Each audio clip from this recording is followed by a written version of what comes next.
পূজা খাতে গেলাম আমি চান্দবানিয়ার বাড়ি। চান্দে বলে ঢেমানা ভাতারি। আমি কারি বিশ্বরীকে কোনোদিনই পূজা দেব না। চান্দকে আমি কথা দিচ্ছি, চান্দু তুমি তো হেমতালি আমাকে মারিছ, কিন্তু আমি বংশ বিনাশ করে তোমার থাকবো। আমি তো কথা দিয়ে দিচ্ছি দিদি, আমাকে যুক্তির ভান্ডার চাই। আমি কিভাবে লক্ষ্মীদের বংশ করবো? আমি তোমাকে যুক্তি দিয়েছি, তুমি আমার তা করো না। আমার কাছে 3টা সর্প আছে, আমি তোমাকে দিয়ে দিচ্ছি। সর্প আছে দিদি? দাও আমাকে, জলদি দাও।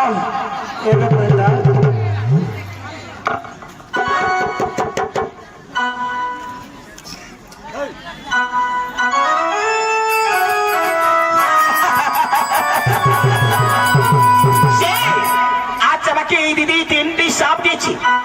যেই সাপে তোমার দরকার হবে লক্ষেন্দ্র দংশন করে তোমার কাছে আসে। এখন আমি যুক্তির ভান্ডার নেই, আমি সাপ ছড়তে চলে যাচ্ছি। এখন আগে আমি ছড়ব কোন সাপ?